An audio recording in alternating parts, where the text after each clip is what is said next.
우리가 살면서 정말 우리의 삶 속에 싫은 게 있죠. 정말 나는 예외였으면 좋겠다라고 하는 것이 있다면 실패, 인생의 실패라고 말할 수 있고요. 인생의 어려움이나 고난, 이런 것들을 내 개인적인 생애나 우리 가정이나 내 일터에서나 이런 어떤 실패나 어려움이나 고난, 이런 것들은 우리 중에 누구도 원하는 사람이 없고 누구도 바라는 사람이 없습니다. 환영하는 사람이 없어요. 그럼에도 불구하고 우리가 살아가면서 누구도 실패에서 이렇게 제외되는 사람은 없고 어려움이나 고난이나 시련을 당하지 않는 사람은 없습니다. 모든 사람들이 다 어려움을 당하고 실패도 경험하고 고난도 경험하면서 사는 것이 사실입니다. 고난에 대한 반응들은 사람마다 다릅니다. 여러분들은 어떻게 반응하시나요? 대개 고난이 닥치면 분노하는 것으로 반응하는 사람들이 많이 있습니다. 분노합니다. 어떤 사람에 대해서나 원인 제공을 했다라고 생각되는 사람을 향해서나 하나님을 향해서나 분노함으로 자기가 당한 고난에 대한 반응을 나타내는 사람이 있고요. 원망함으로 나타내는 사람도 있습니다. 어떤 사람은요, 그 고난에 대한 반응이 포기하는 것으로 나타냅니다. 그냥 다 포기해요. 삶을 포기하고 심지어는 생애까지도 포기하는 것으로 고난과 어려움에 대해서 반응하는 사람이 있습니다. 여러분, 그런데 성경에 보면 고난에 대해서 반응을 했던, 우리가 좀 주목해야 될 한 사람이 있어요. 그 사람이 누구냐면 다니엘이라고 하는 사람입니다. 이 사람은 바벨론 포로로 끌려가서 살았지만 그 왕담가는 총리를, 왕들은 바뀌어도 계속해서 수십 년 동안 그 총리를 경험하면서 이렇게 살았던 사람입니다. 좀 인격적으로나 능력 면에서나 탁월한 삶을 살았던 사람인데, 포로로 끌려온 사람이 그렇게 권세를 차지하고 있으니까 이 바벨론 사람들이 시기 질투가 났어요. 그래서 그 사람의 허점을 찾아가지고 왕에게 고소하려고 하는데 고소할 허점이 없는 거예요. 그래서 그 사람을 뒷조사를 하다 보니까 이 사람이 하나님을 너무 신실하게 믿는 거예요. 하나님을 너무 신실하게 믿으면서 날마다 그 자기가 포로로 끌려온 자기 고국을 향해서 정말 이 바벨론 땅에서 창문을 열어놓고 예루살렘 성전을 향해서 하루 3번씩 기도를 하는 모습을 보게 되는 거예요. 그러니까 이걸 이용해야 되겠다. 그래서 이 사람들이 왕에게 가서 한 달 동안, 30일 동안 왕 외에는 어떤 사람에게도 절하지 못하고 어떤 신에게도 절하거나 기도하지 못하게 하는 특별법을 만들고, 그래서 왕권을 강화하자고, 그리고 만약에 이 법을 어기는 사람이 있으면 사자굴 속에 넣자고 하는 그런 특별한 법을 이렇게 만들자고 제안을 하고, 왕은, 이 다니엘을 아끼는 왕은 그것이 다니엘을 제거하기 위한 음모라는 걸 모른 채 이제 그 법을 허가를 하게 됩니다.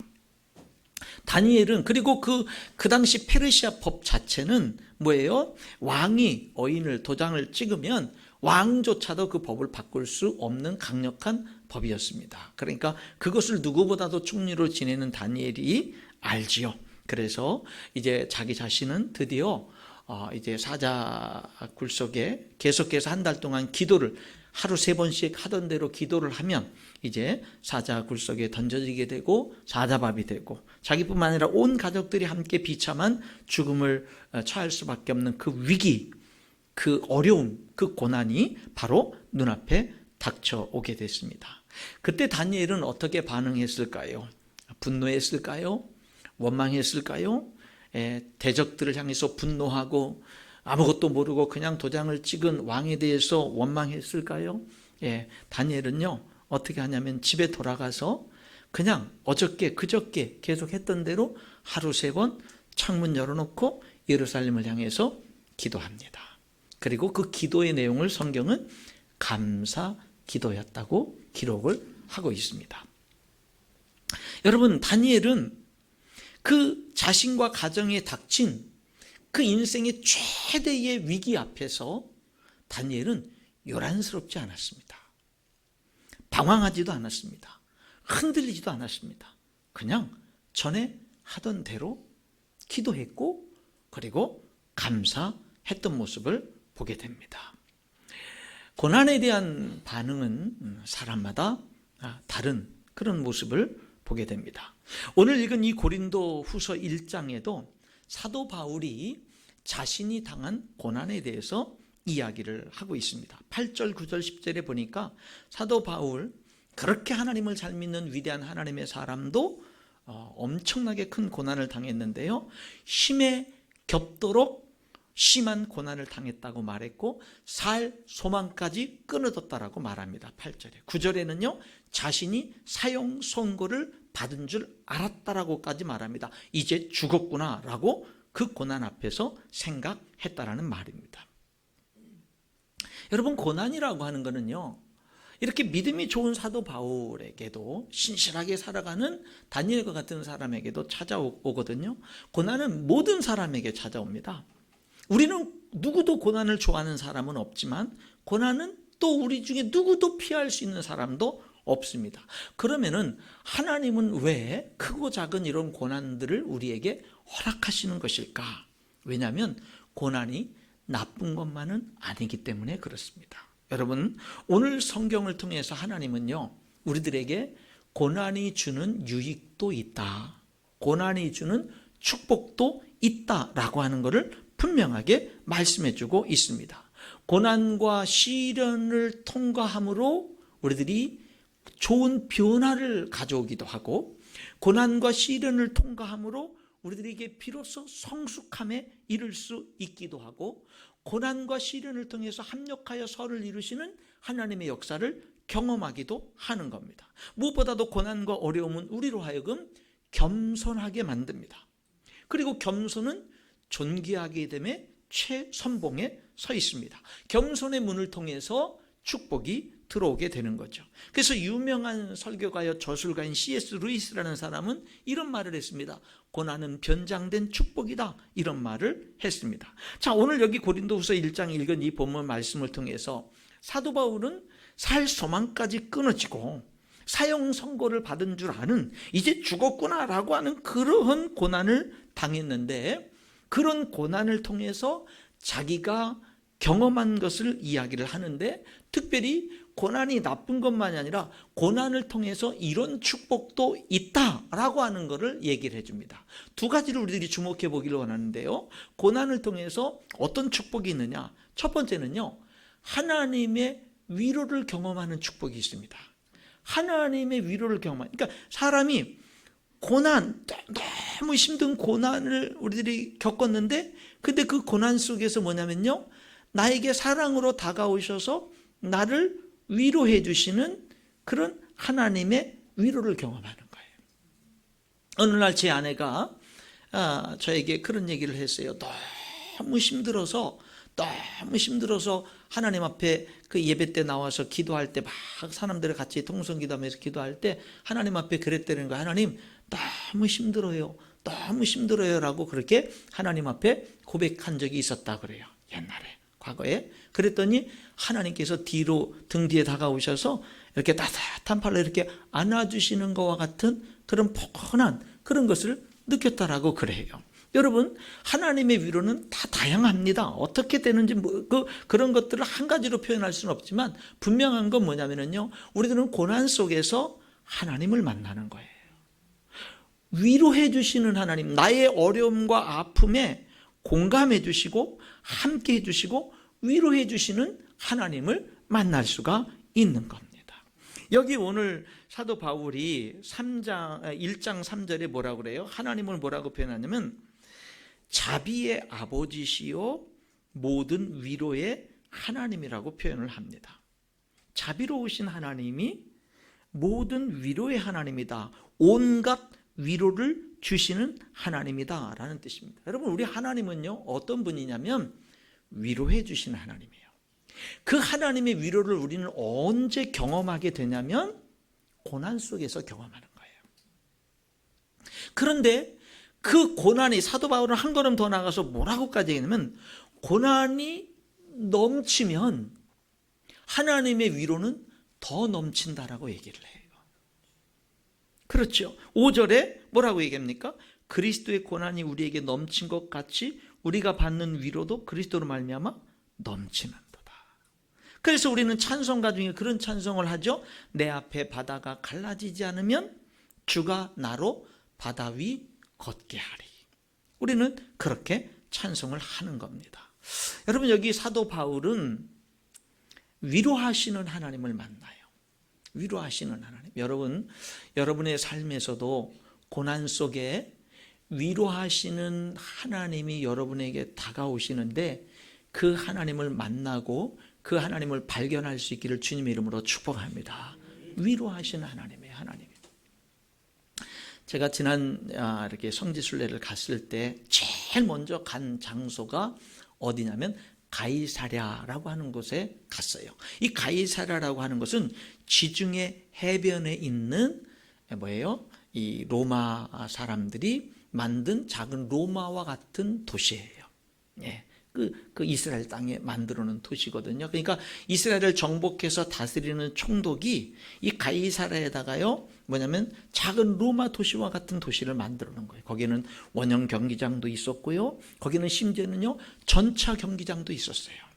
전차 경기장. 그런 것들도 다 만들어 놨어요. 그 로마와 같은 도시를 만들어 놓고 거기에는요, 총독들이 머물렀고, 그리고 거기에는요 로마의 군인들, 가장 강대했던 로마의 군인들이 거기에 거주하고 있었습니다. 그런데 여러분, 그 가이사라에 누가 끌려가냐면 여기 오늘 이 고린도후서에 말한 이 사도 바울이 끌려갑니다. 죄수의 몸으로 끌려갑니다.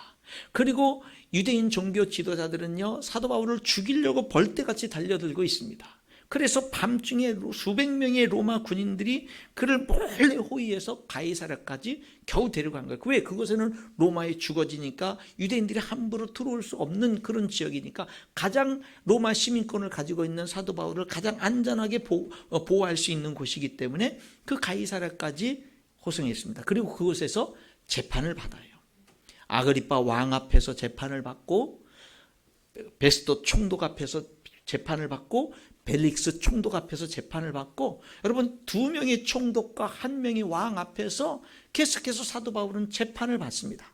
제가 그 자리에 가서, 우리 성도들과 함께 그 자리에 가서 거기 그 유적지들이 남아있는 그곳, 아마도 사도 바울이 재판을 받았을 그 장소, 갇혀 있었던 그 장소, 그곳에서 함께 찬양을 하고 함께 기도하는 시간을 가졌거든요. 근데 그때 그런 생각이 드는 거예요. 이 화려한 이 작은 로마 도시와 같은 이 지중해 해변에 이 가이사랴에서 총독이 있고 그 왕들이 방문을 하고, 그 다음에 이 군인들이 있는 이곳에서 사도 바울, 죄인의 모양으로 여기에 끌려와서 계속 불려나가서 이제 그 재판을 받는 사도 바울의 모습은 어떠했을까? 이스라엘의 대제사장과 종교 지도자들과 이런 권력자들이 죽이려고 벌떼같이 달려드는 그런 속에서 자신을 변호해야 되는 이 사도 바울의 그 모습은 어땠을까? 얼마나 초라했을까? 보이기에 얼마나 왜소했을까? 얼마나 아무것도 아닌 존재로 보였을까? 여러분, 이 사도 바울은요 예수님을 믿기 전에는 대단했던 사람입니다. 대제사장이 가장 신임했던 사람이고, 권력을 주고 여러분 그 교회를 핍박하는데 앞장섰던 사람이에요.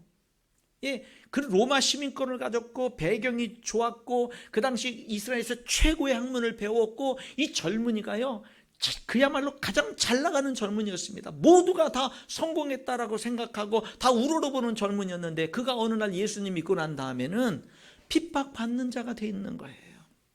그리고 지금 그 화려한 이 가이사랴 그 도시에서, 이 로마 도시에서 뭐 하는 거예요? 감옥에 갇혀서 이리 불려가고 저리 불려가고 재판을 받고, 사람들은 죽이려고 주변에 계속 음모를 부리고 달려드는 그런 상황이 있을 때에 그의 모습은 정말 초라했을 것입니다. 여러분, 예수님 믿는다라는 이유 때문에 사람이 초라해질 때가 있습니다. 초라하게 보이는 환경에 노출될 때가 있어요. 내가 예수님을 안 믿는다면, 내가 예수님을 믿는다라는 것을 드러내질 않는다면, 나도 나름대로 세상에서 사람들 앞에서 떵떵거릴 수 있고, 나도 큰 소리 칠 수 있고, 큰 목소리 내면서 살아갈 수 있는데, 그런데 예수님 믿고 하나님의 사랑을 전한다라는 그 이유 때문에 세상에서 우리들이 뭐예요? 이 사도 바울처럼 온통 주변은 다 세상적인 화려함으로 가득 차 있는 그곳에서 예수님을 믿고 하나님의 사랑과 말씀을 전하는 나는 굉장히 왜소하게 보일 수가 있는 거죠. 그러나 여러분, 사도 바울의 그 시대의 모습은 그 자리에서, 그 가이사랴에서 그의 모습은 굉장히 왜소했을지 모르지만, 그러나 여러분, 그에게는 하나님이 함께하고 계셨고, 그를 통한 그를 로마로, 비록 죄수의 몸이지만 화려하게 로마로 들어간 건 아니지만, 비록 자기가 생각했던 것과 전혀 다르게 죄수의 몸으로 로마로 들어가게 됐지만, 그렇지만 그 로마 앞에서, 그 로마 황제 앞에서 자기 자신을 변명하는 그 변명이 복음을 증거하는 것이 됐고, 로마 시위대 그 황제 근위병들에게 복음이 전파되고 수많은 사람들이 예수님을 믿게 되는 그런 놀라운 하나님의 역사가 이 초라하게 보이는 사도 바울을 통해서 이루어지게 되는 모습을 보는 거예요. 그 사도 바울이 그 가이사랴에 붙잡혀 있다가 드디어 결국 그 사람들이 죽이려고 하는 것을 벗어날 길이 없어서 로마 시민권을 이용해서 로마 황제에게 자기 재판을 의뢰하게 되고, 그것이 받아들여져서 그는 로마 재판을 받기 위해서 로마로 보내지게 됩니다. 지중해를 배를 타고 건너가야 되는데 겨울이 다가오고 폭풍의 계절이 다가옵니다. 사도 바울이 지금 떠나면 안 된다, 지금 떠나면 안 된다, 풍랑을 만나서 모두가 생명이 위험할 수 있다라고 말하지만, 여기서 가까운 더 큰 항구 쪽으로 가야 우리가 겨울을 나기에 더 편하다라고 하는 선장의 말을 듣고 이제 배를 띄웁니다. 그리고 가까이 목적지에 도달하기 전에 태풍을 만나요. 그래서 이 큰 보름 동안 계속되는 이 유라굴로라고 하는 이 태풍 속에서 낮에는 보름 동안 해가 안 보이고 밤에는 달이 안 보입니다. 그래서 모든 배에 탄 300여 명 가까이 되는 사람들이 죽음의 공포 속에서 다 사로잡히게 되는데, 하루는 저녁에 하나님의 사자가 사도 바울에게 나타납니다.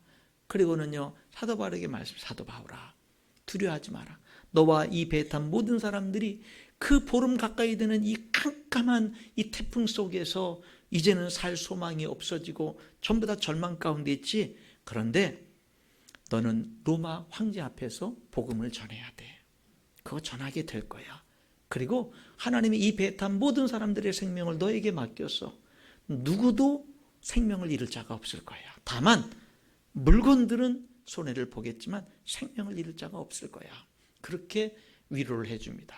그래서 다음날 사도 바울은 거기 두려워 떠는 온 것 죽음의 공포에 사로잡힌 모든 사람들을 불러 모아놓고요, 여러분, 내가 가지 말자고 했잖아요. 그런데 어젯밤에 내가 섬기는 하나님의 사자가 내게 나타나서 우리 중에 한 사람도 생명을 잃을 사람이 없다라고 말씀하셨습니다. 나는 하나님이 내게 말씀하신 그대로 될 것을 나는 믿습니다. 여러분, 자, 용기를 내십시오. 힘을 내십시오. 자, 이제 우리 좀 음식을 먹읍시다 라고 격려를 할 때 모든 사람들이 사도 바울의 그 말을 듣고 음식을 받아 먹게 됩니다. 그리고 배는 파손이 됐지만 결국 모든 사람들이 멜리데라고 하는 섬에 다 한 사람도 죽은 사람이 없이 도착을 하게 되는 그런 모습을 보게 되는 거예요. 여러분, 사도 바울이 만난 하나님은요, 고난을 피할 수 없는 고난들이 있지만 뭐예요? 그 고난 속에 함께 하시고 위로하시는 하나님이에요. 여러분, 여러분들과 제가 아무리 몸부림쳐도 피할 수 없는 고난들이 우리들에게 있어요. 내가 잘못해서든 다른 사람이 잘못해서든 시대가 그래서든 때를 못 만나서든 어떤 이유가 됐든 우리들이 피할 수 없는 어려움과 시련과 고난들이 우리들에게 있습니다. 그런데 그보다 더 중요한 게 뭐냐면 함께 하시는 하나님이고 우리를 위로해 주시는 하나님을 만나는 거예요. 그 위로는 여기 사도 바울처럼 하나님이 천사를 통해서 위로해 주기도 하지만 사람들을 통해서 위로해 주기도 합니다. 다윗이 사울 왕에게 쫓기고 다니다가 너무 지쳐 있을 때 하나님은요, 사울 왕의 아들인 요나단이 다윗을 찾아가서 만나서 다윗아, 힘내라. 하나님이 너를 이 나라에 우리 아버지 다음으로 왕을 삼은 걸 우리 아버지도 알고 나도 알아. 나는 네 다음이 될 것을 나도 알아. 그러면서 뭐예요? 참 기가 막힌 위로가 있는 거예요. 이 요나단은 경쟁자가 되고, 요나단은 이 다윗을 제거하면 자기가 아버지의 뒤를 이어서 왕이 되고, 아버지는 그렇게 자기를 왕으로 삼으려고 하지 않습니까? 그렇잖아요. 그런데 뭐 하는 거예요? 그가 다윗을 위로하는 거예요. 여러분, 하나님의 위로는요, 우리들이 내가 이 사람을 통해서 위로를 받을까? 그게 아니에요. 그런데 전혀 생각하지 못한 다른 사람들을 통해서 위로가 오기도 하고, 하나님의 직접적인 위로가 임하기도 하고, 하나님의 위로는 우리에게 있는 거예요. 오늘 여기 사도 바울이 뭐라고 그래요? 고난이 넘친 것 같이 위로도 넘쳤다, 이렇게 이야기를 하고 있는 거예요. 여러분, 고난이 없기를 바라지만 그럴 수는 없어요. 어떤 이유든 우리가 서로 함께 살아가야 되는 그런 인간 세상 속에서 우리가 이해할 수 없는 그런 이유나 여러 가지로 인해서 우리들은 고난을 피할 수 없습니다. 중요한 건 뭐냐면 하나님의 함께 하심과 하나님의 위로가 있다라고 하는 겁니다. 하나님의 위로는 여기 오늘 6절에 보니까 모든 고난을 견디게 하는 거예요. 뭐가 견디게 해요? 위로가. 하나님의 위로가 견디게 하는 거예요. 7절에 보니까 하나님의 위로는 우리를 소망 있게 하는 거예요. 우리가 그 고난 속에, 시련 속에, 실패 속에서, 여러분, 우리가 왜 소망이 있어요? 하나님의 위로가 사실이기 때문에 그래요. 하나님의 위로는 그냥 말로만 하는 위로가 아니에요. 10절에 보니까 우리를 실제 어려움에서 건지시는 위로예요. 그래서 우리는요, 어려움 속에서 하나님을 바라봐야 되는 거예요. 하나님 앞에 나가야 되는 거예요. 하나님을 찾아야 되는 거예요. 그래서 하나님의 위로를 우리가 경험할 수만 있다면 그 고난은 오히려 우리들에게 큰 축복이 되는 겁니다. 여러분, 하나님의 위로는 위로에서 끝나질 않습니다. 하나님의 위로는요, 심지어는 4절에 보니까 우리의 모든 환난 중에서 우리를 위로하사 우리로 하여금 하나님께 받는 위로로서 모든 환난 중에 있는 자들을 능히 위로하게 하시는 이시로다. 하나님의 위로는 한 걸음 더 나가서 그 하나님의 위로를 경험한 사람이 다른 어려움을 당하는 사람들을 위로할 수 있는 사람이 되게 하시는 위로예요. 하나님이 직접 위로하시기도 하지만 하나님이 하나님의 위로를 경험한 사람들을 통해서 하나님의 사람들을 통해서 또한 위로하시는 거예요. 그래서 우리들은 어려움의 때에 하나님의 사람들을 찾아가기도 하는 거예요. 어제도 우리 집사님이 어느 한 분과 함께 저녁 늦은 시간에 오셔서 같이 그 어려움을 함께 이야기하고 함께 기도하는 시간을 가졌습니다. 여러분, 어려움의 때에는요, 하나님이 어떻게 하는 거예요? 사람을 통해서, 하나님의 사람을 통해서 위로하는 거예요. 그러니까 사람은요, 여러분의 삶 속에서 정말 부족함은 있더라도 정말 하나님 사랑하고 하나님의 뜻대로 살려고 하는 사람들이 여러분 가까이에 있어야 될 줄 믿습니다. 있어야 돼. 왜?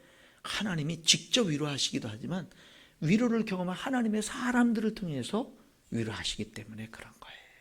그래서 우리 주변에는 하나님의 사람들이 있어야 돼요. 그들도 허물이 있고 그들도 여전히 실수투성인 사람들이지만 그럼에도 불구하고 여전히 하나님을 경외하는 사람들, 그런 사람들을 통해서 하나님은 부족한 사람들 틈 속에서 그런 사람들을 통해서 일하시고 역사하는 것이고, 여러분들을 위로하실 뿐만 아니라 여러분으로 하여금 다른 사람들을 위로하게 하시는 그런 일들을 이루시는 하나님이에요.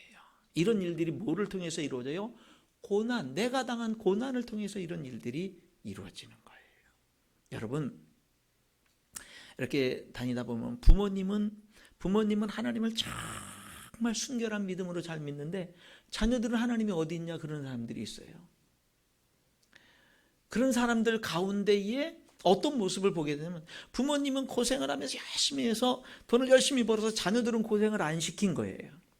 그 자녀들은 태어나서 자라면서 고생을 하나도 안 했어. 부모님은 고생을 했지만 자녀들은 고생을 하나도 안 했어. 그냥 평탄하고 늘 풍성한 삶을 살았어. 거기에다가 하나님이 지혜의 축복도 주셔가지고 좋은 대학도 나오고 공부도 잘하고 그냥 뭐 문제없이 그냥 뭐 집 가정에 물질적인 어려움도 없어. 그 다음에 삶 속에서 어려움도 없어. 머리도 좋아서 그냥 대학도 탁탁 좋은 대학 잘 붙고 공부도 잘해. 인생의 삶의 고난이라는 걸 경험해 보질 않아요. 그러니까 뭐예요? 그러니까 어려운 사람들, 부족한 사람들을 이해를 못하는 거예요. 심지어는 뭐예요? 하나님이 어디 있냐 그러는 거예요. 왜? 고난을 경험해 보지 않아요. 여러분, 고난은요 우리 인간을 겸손하게 만듭니다. 그리고 겸손이 존귀하게 되는 지름길인 거예요. 겸손이. 여러분, 여기 고난을 통해서 사도 바울이 뭐라고 그래요? 어떤 축복이 온다 그래요? 네, 하나님의 위로를 경험한다 그래요. 근데 또 하나 고난을 통해서 오는 축복을 또 한 가지 더 얘기합니다. 그게 뭐냐면 인생에 참 소중한 걸 깨달았다는 거예요. 인생에서 너무 소중한 걸 깨달았다. 뭘 깨달았어? 그러니까는요 여기 이렇게 8절 9절에 이렇게 얘기하는 거예요. 형제들아, 우리가 아시아에서 당한 환난을 너희가 모르기를 원하지 아니하노니 힘에 겹도록 심한 고난을 당하여 살 소망까지 끊어지고 우리는 우리 자신이 사형 선고를 받은 줄 알았으니 이는 왜냐하면 이는 우리로 자기를 의지하지 말고 오직 죽은 자를 다시 살리시는 하나님만 의지하게 하심이라. 사도 바울이 이 고난을 통해서 자기가 죽을 것 같은 고난을 통해서 인생의 소중한 진리를 깨닫습니다. 그건 뭐냐면 내가 내 인생을 나만 의지하면서 살지 말고 하나님을 의지하면서 살아야 되겠다. 인생은 진짜 하나님 의지하면서 살아야 된다라는 거예요. 여러분, 죄가 뭐죠? 살인한 게 죄입니까? 간음한 게 죄인가요? 도둑질한 게 죄입니까? 성경은 요한복음에 죄에 대하여라 함은 저희가 나를 믿지 아니하며 그렇게 말합니다. 하나님이 우주 만물을 창조했고 하나님이 저와 여러분의 생명을 창조했는데 우리가 하나님의 존재를 부인하고 살아가는 그 자체가 죄의 근본이라고 성경은 얘기하는 거예요. 여러분 자녀들이요, 여러분이 해산의 고통을 통해서 자녀를 낳아서 길렀는데요, 자녀들이 성장해서 뭐 엄마 아버지가 날 위해서 해준 게 뭐 있냐고 하면서 가면은 그가 아무리 도덕적으로 옳게 살고 사회에서 봉사하며 살아도 부모님께는 죄인 아닙니까? 부모님을 인정하지 않는다면. 여러분, 성경은요 하나님이 뭐라고 얘기하냐면요, 죄에 대하여라면 저희가 나를 믿지 않는 거다 이렇게 얘기를 해요. 그렇게 얘기를 합니다. 여러분, 하나님이 우리들이 사는 이 우주 만물 세상을 창조했고 우리에게 생명을 주신 분인데 그 하나님을 인정하지 않고 살아가는 것. 그래서 여러분, 범사에 하나님을 인정하라고 성경은 얘기하는 거예요. 범사에 하나님을 인정해야 되는 거예요. 그리고 뭐예요? 그 하나님을 신뢰해야 되는 거예요. 우리는요 하나님께 복을 많이 받은 사람이면 받은 사람일수록 더 많이 감사하고 더 많이 영광을 돌려야 되는데 더 많이 하나님을 부인합니다. 왜? 하나님 없이도 살만하다고 생각을 하거든요. 하나님 없이도 왜? 하나님께 받은 게 너무 많아. 지혜도 받고 능력도 받고 물질도 받고 뭐 좋은 환경도 받고 받은 게 많다 보니까 뭐 하나님께 뭐 기도 안 해도 뭐 먹고 살고 뭐 이렇게 살아가는데 뭐 부족한 게 없는 거예요. 오히려 그런 것들을 감사하기보다는 뭐 하는 거예요? 하나님을 부인하는 거예요. 교만한 거예요. 그렇게 살다가 어느 날 내가 꼼짝달짝 할 수 없고 아무것도 할 수 없는 고난을 당하는 거예요. 도대체 내게 있는 모든 것을 다 동원해도 해결할 수 없는 문제들을 만나는 거예요. 그럴 때 비로소 겸손해지고 그럴 때 비로소 하나님을 바라보게 되고 하나님을 의지하게 되는 거예요. 여러분, 아담이 가장 큰 죄를 범한 게 뭔지 아세요? 선악과를 따먹은 죄를 범한 게 뭔지 아세요? 하나님 없는 삶을 선택한 거예요. 선악과를 먹음으로써 더 이상 하나님과 상관없이 내 인생 행복할 수 있는 그 길을 선택한 거예요. 그래서 죄가 인간 세상에 들어왔다라고 성경은 말씀하고 있는 겁니다. 여러분, 사울왕과 다윗왕의 가장 큰 차이점이 뭔지 아세요? 사울왕은 하나님이 그에게 왕의 자리를 주셨는데 그 왕의 자리에 올라갔을 때 여러분, 그 왕의 자리를 자기심으로 지키려고 하는 거예요. 하나님이 자기를 버리고 계속 불순종하는 자기를 버리고 다윗을 그 다음에 왕으로 기름 부은 것을 알고는 다윗을 제거하려고 하고 하나님과 맞서서 하나님과 싸워서 정말로 하나님의 뜻을 거역해서 자기 아들을 왕으로 삼으려고 끝까지 하나님과 맞서 싸운 거예요. 여러분, 사울 왕은요 뭐예요? 그의 삶 속에서 결코 하나님을 의지하기보다는요 하나님이 주신 축복으로 자기의 모든 것들을 다 지키려고 하는 삶을 너무 고달프고 힘든 인생을 산 거예요. 그리고 결국 전쟁터에서 그 사랑하는 아들들과 함께 죽고 말았던 겁니다. 다윗은요, 그는요 왕이 됐을 때도 하나님을 의지할 줄 알았고, 심지어는 범죄했을 때도 하나님을 의지할 줄 알았던 사람이 다윗 왕이었던 거예요. 하나님은 창조자입니다. 하나님은 목적을 가지고 우리를 창조했어요. 여러분은 피조물입니다. 연약함이 있습니다. 우리는 하나님을 의지하면서 살아가야 돼요. 하나님 우리에게 말씀하시는 분입니다. 우리를 통해서 영광 받기를 원하시는 분이에요. 우리를 사랑하시는 분입니다. 그분은 공의로운 분이에요. 여러분, 그렇기 때문에 우리는 이 하나님을 바라봐야 되고 이 하나님을 의지하면서 살아야 돼요. 여러분, 어린 자녀가요 부모님을 의지하지 않고 혼자서 몸부림치면서 최선을 다해서 사는 삶보다 자기를 정말 사랑해서 목숨까지 내어주기를 아까워하지 않는 부모님의 도움을 받고 부모님을 의지하고 부모님께 구하면서 그렇게 살아가는 게 더 축복이고 능력이 되는 줄 믿습니다. 여러분, 혼자 몸부림치는 삶 살지 마세요. 하나님을 찾으시고 하나님을 부르시고 하나님의 도움을 구하세요. 하나님은 응답하십니다. 나는 믿음이 없었어요. 나는 여지까지 하나님께 뭐게 한 게 없었어요. 아닙니다. 얼마나 하나님이 우리를 사랑하는지, 내가 지금까지 해드린 게 없어서 지금 하나님의 도움이 필요하다고 하면 하나님이 기뻐하시는 거예요. 그만큼 우리를 사랑하시는 하나님이에요. 고난은 우리로 하여금 연약한 내 자신을 보게 만들죠. 발견하게 만듭니다. 그리고 전능하신 하나님을 바라보게 하고 전능하신 하나님을 발견하게 만드는 거예요. 그래서 사도 바울은 고난이, 지금 여러분들에게는 어떤 크고 작은 고난들이 다 있을 텐데, 어려움이, 시련들이 있을 텐데 그것이 나쁜 것만 아니라는 거예요. 그걸 피하려고만 하지 말고 그 고난 속에 하나님을 초대하시자 이 말입니다. 하나님을 바라보자 이 말입니다. 그 문제들, 시련을 가지고 하나님 앞에 나가자 이 말입니다. 하나님을 의지하자 이 말입니다. 그래서 여기 이 사도 바울이 이 살소만까지 끊어지는 이 사형선고 속에서 사도 바울이 이렇게 얘기하는 거예요. 이런 그런 고난이 있을 때 우리에게 꼭 필요한 게 있어. 그게 뭔 줄 알아? 하나님께 기도하는 거야. 이렇게 말하는 거예요.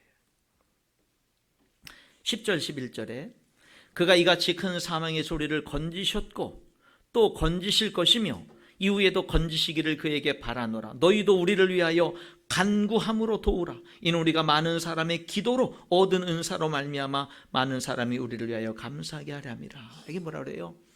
본인이 기도하고 사람들에게 기도 요청을 하는 거예요. 고난의 때에는 기도하는 거예요. 고난의 때에는 연약한 내 자신을 보는 거예요. 발견하는 거예요. 고난의 때에는 전능하신 하나님, 여기 하나님이 어떤 하나님이라고 여기서 이 이야기를 합니까? 여기 9절에 보니까는요, 죽은 자를 다시 살리시는 하나님인 거예요. 큰 사망에서 10절에 보니까 우리를 건지시는 하나님이에요. 그 하나님을 바라보게끔 하는 거예요. 뭐가? 고난이 연약한 내 자신을 보게 하고, 그리고 거기서 끝나지 않고 그 모든 문제를 해결할 수 있는 전능하신 하나님을 보게 하는 겁니다. 그래서 우리는 기도하는 거예요. 여러분, 하나님을 의지하면서 사는 삶이 행복합니다. 행복해요. 하나님을 의지하고 하나님께 맡기고, 그리고 하나님을 의지하면서 사는 사람은 충성할 수 있어요. 이번 전국 목회자 친교회 때 오신 그 미래학자인 그 강사 목사님이 그런 얘기를 하더라고요. 여러분, 충성이라는 뜻이 뭔지 아십니까? 충성은 결과에 연연하지 않는 거다라는 거예요. 충성은 결과를 중요시 여기지 않는 거예요. 결과가 어떻게 됐든지 그건 다 하나님께 맡기는 거예요. 그냥 오늘 내게 주어진 일에 열심히 하는 거예요. 결과에 연연하지, 이렇게 될까 저렇게 될까, 결과에 연연하지 않는 것이 충성이라고 그렇게 이야기를 했습니다. 여러분, 우리가 기도하고 그리고 고난 당하는 사람들을 위해서 또한 기도해 줘야 될 줄 믿습니다. 고난, 교회 안에 어려움을 당한 분들, 지금 전쟁 중에 있는 나라들, 우리의 기도가 필요한 거예요. 하나님 앞에 기도가 필요한 겁니다. 너희 중에 고난 당하는 자가 있느냐? 저는 기도할 것이요. 즐거워하는 자가 있느냐? 찬송할지니라 그랬어요. 고난 당할 때는 기도하라고 이야기를 합니다. 여러분, 우리들의 삶 속에 지금도 고난을 당하고 있는 분들이 계시겠고요. 지금 특별한 고난은 없지만 앞으로 또 살다 보면 그런 예기치 않는 고난들이 닥쳐올 때 있는데 그것이 다 나쁜 게 아니다. 그때 중요한 게 뭐다? 함께 하시는 하나님을 바라보는 것, 그분께 도움을 구하는 것. 그럴 때 우리들은 그 모든 것들이 합력해 선을 이루는 놀라운 축복들을 경험하게 될 줄 믿습니다. 그런 은혜가 저와 여러분의 삶 속에 충만할 수 있기를 주님의 이름으로 축복합니다. 기도하겠습니다.